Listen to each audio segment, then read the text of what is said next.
آپ دیکھ رہے ہیں خاور نعیم ہاشمی آفیشیل۔ اعوذ باللہ من الشیطان الرجیم، بسم اللہ الرحمن الرحیم۔ خاور نعیم ہاشمی آفیشیل میں آپ کی خدمت میں سلام پیش کرتا ہوں۔ ناظرین، ہم آج باتیں کریں گے اداکار محمد علی کی۔ محمد علی صاحب کی میرے ساتھ محبتیں۔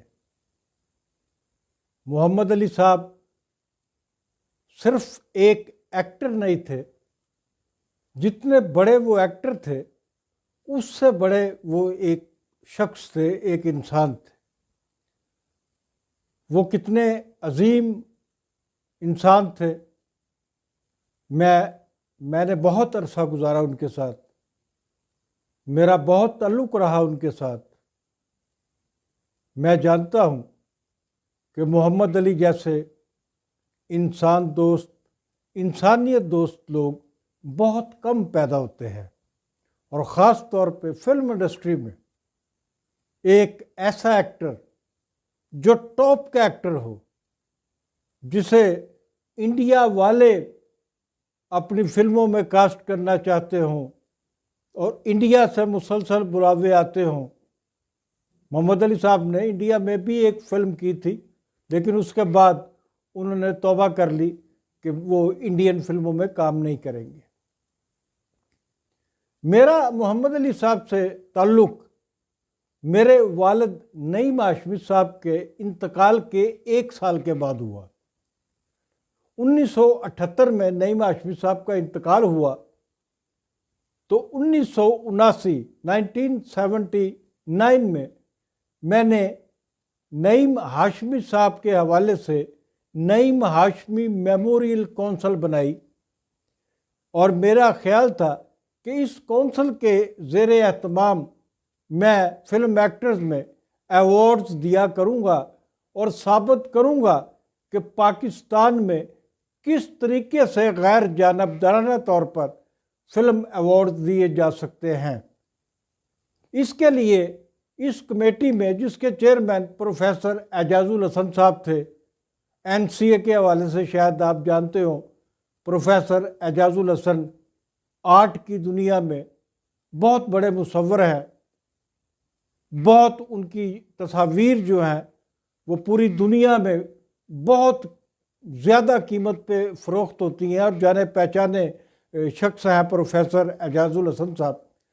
تو پروفیسر اعجاز الحسن صاحب کی قیادت میں ہم نے نعیم ہاشمی میموریل کونسل بنائی، اور اس میں فلم لائن کے جتنے بھی شعبے ہیں، تمام شعبوں کے جتنے سینئر موسٹ لوگ تھے ان کو اس کا ممبر بنایا۔ اور اس کے بعد فیصلہ یہ ہوا کہ یہ جو ایوارڈ دیا جائے گا یہ نعیم ہاشمی میموریل کونسل کے زیر اہتمام تو ہوگا، لیکن اس کا نام ہوگا M اسماعیل ایوارڈ۔ M اسماعیل برِ صغیر پاک و ہند کے بہت بڑے ایکٹر، میرے والد محترم انہیں اپنا استاد مانتے تھے۔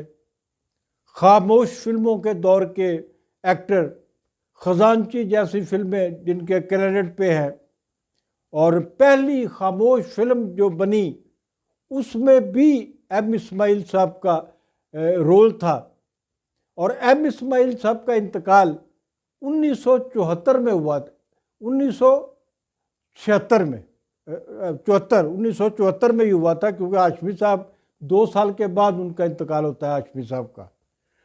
تو M اسماعیل ایوارڈ کے لیے ہم نے کمیٹی نے میٹنگز شروع کی۔ میٹنگز شروع ہوئیں تو اس میں ہم نے ایک ایوارڈ رکھا، ایکٹر آف دا ایئر، سال کا سب سے بڑا ایکٹر۔ تو یہ اعزاز ملا اداکار محمد علی صاحب کو۔ میں محمد علی صاحب سے ملنے ان کے گھر گیا، اور انہیں بتایا کہ اس طرح ہم ایک تقریب کر رہے ہیں، اس میں ایک ایوارڈ آپ کا بھی ہے، اور اس ایوارڈ کا نام ہے ایکٹر آف دا ایئر۔ محمد علی صاحب مجھے دیکھ کے مسکرائے اور کہا کہ مجھے تمہارے ایوارڈ کی بجائے تمہارا میرے پاس آنا مجھے بہت اچھا لگا ہے، میں تم سے ملنا چاہتا تھا۔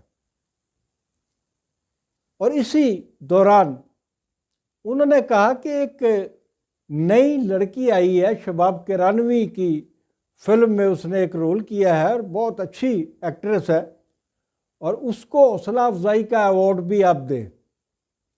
تو میں نے کہا جی آپ نام بتا دیں تو میں اپنی کمیٹی جو ہے اس کے سامنے رکھوں گا، اگر اس نے ریکمینڈ کیا تو ہم اس لڑکی کو ایوارڈ ضرور دیں گے۔ اداکار محمد علی نے اداکارہ انجمن کے ایوارڈ کی سفارش کی تھی جو قبول کر لی گئی، اور انجمن کو زندگی کا جو پہلا ایوارڈ ہے وہ ایم اسماعیل ایوارڈ ملا تھا محمد علی صاحب کے کہنے پہ اور کمیٹی کی سفارش پہ۔ اس کے بعد میری اور محمد علی صاحب کی اتنی دوستی اور اتنی محبت بڑھ جاتی ہے جو ناقابل بیان ہے۔ محمد علی صاحب مجھے وہ جانتے تھے کہ میں نے کیا کیا آزادی صحافت کے لیے کارنامے انجام دیے ہوئے ہیں، وہ میرے بہت ساری چیزوں سے واقف تھے۔ ان کی خواہش تھی کہ میں کسی طرح ایک بڑے گھر کا مالک بن جاؤں، میں دولت مند بن جاؤں، اور وہ یہ جانتے تھے کہ میں مزاجن، طبعاً اور خاندانی طور پر ایسا آدمی نہیں ہوں جو تنخواہ سے ہٹ کر کمائی کرتا ہو۔ ناظرین، آپ یہ سن کر حیران ہوں گے کہ اداکار محمد علی نے مجھے آفر کی کہ پاکستان ٹیلی ویژن سینٹر کے سامنے ان کا ایک وسیع و عریض پلاٹ ہے، میں اس پلاٹ کو استعمال کر سکتا ہوں، وہاں اپنا گھر بنا سکتا ہوں۔ وہ اتنے مہربان تھے، وہ مجھ پر ہی مہربان نہیں تھے، ان کے پاس بے شمار لوگ آتے تھے، میں دیکھتا تھا جو بھی ان کے پاس آتا تھا وہ نامراد نہیں جاتا تھا۔ محمد علی صاحب کا تعلق حیدرآباد سے تھا، ان کے والد امام مسجد تھے۔ محمد علی صاحب نے جو اپنی جوانی ان کی تھی، پروان چڑھے، وہ مسجد کے اوپر جو مولوی صاحب کا گھر ہوتا ہے وہاں پر انہوں نے پرورش پائی تھی، اور لاہور میں وہ ایکٹر بننے نہیں آئے تھے، محنت مزدوری کرنے آئے تھے۔ اور بہت ساری مثالیں بھی موجود ہیں، ثبوت بھی موجود ہے کہ محمد علی صاحب نے لاہور میں باقاعدہ مزدوری بھی کی، مزدوروں والے کام بھی کیے۔ ان کو نہیں پتا تھا کہ ایک دن وہ نہ صرف پاکستان میں ایک نامور ایکٹر کے طور پہ پہچانے جائیں گے، بلکہ ان کا نام پوری دنیا میں روشن ہوگا اور فلم ایکٹنگ کے شعبے میں وہ ایک نمونہ بن جائیں گے۔ مجھے محمد علی صاحب نے اپنی موت سے چند روز پہلے ایک فون کیا تھا۔ اس فون میں انہوں نے مجھ سے کیا کہا تھا، ناظرین یہ ایک ایسا راز ہے، ایسا راز ہے جو میں مرتے دم تک اپنے لبوں پر نہیں لا سکتا۔ یہ محمد علی صاحب کی زندگی کا ایک المیہ تھا جو انہوں نے میرے ساتھ شیئر کیا۔ محمد علی صاحب کتنے انسان دوست تھے۔ انہوں نے مجھے کہا کہ اداکار رنگیلا صاحب شریف کمپلیکس میں زندگی اور موت کی گھڑیاں گن رہے ہیں، تو تم اپنا پروگرام کرو، میرے ساتھ چلو اور شریف کمپلیکس میں چلتے ہیں اور وہاں ان کے ساتھ وقت گزارتے ہیں۔ وہاں محمد علی صاحب بھی تھے، وہاں نشو بیگم کو بھی بلایا گیا۔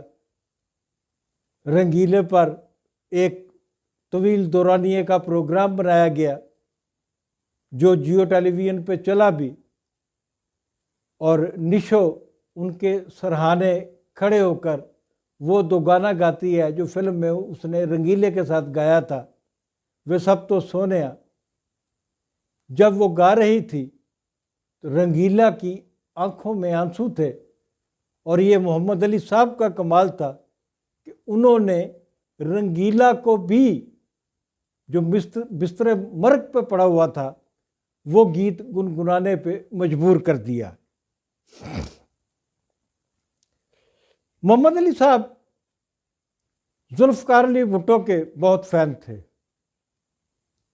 جب ذوالفقار علی بھٹو لاہور کی کوٹ لکھپت جیل میں قید تھے تو ان کا کھانا محمد علی صاحب کے گھر سے بن کے جایا کرتا تھا۔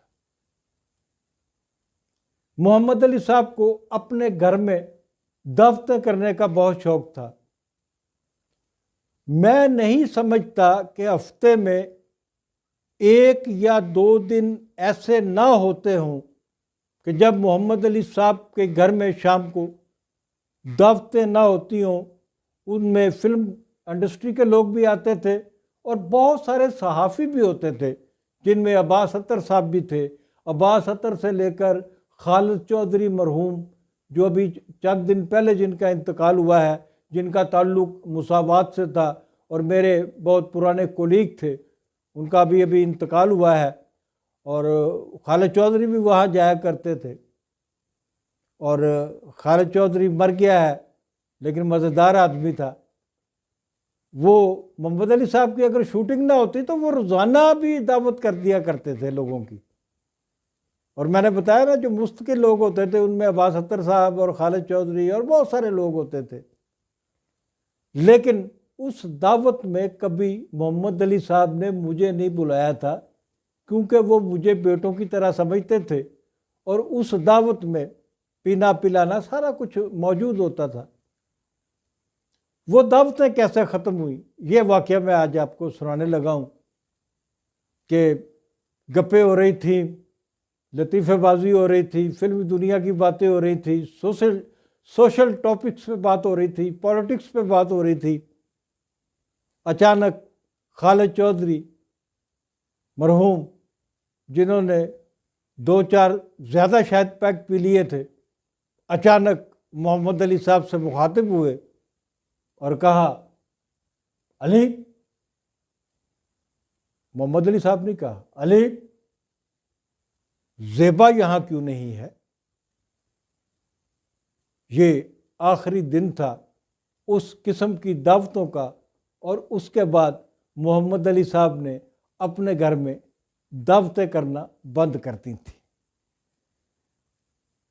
تو محمد علی صاحب کی بے شمار باتیں ہیں، بہت طویل باتیں ہیں، میں بہت کچھ آپ کو بتاتا رہوں گا محمد علی صاحب کے بارے میں، لیکن یہ میرا اپنے آپ سے بھی وعدہ ہے اور آن سکرین آپ سے بھی وعدہ میں کر رہا ہوں کہ محمد علی صاحب نے مرنے سے پہلے مجھے جو آخری کال کی تھی وہ کال کیا تھی۔ آج تک کے لیے اتنا ہی، ملتے ہیں اگلے پروگرام میں۔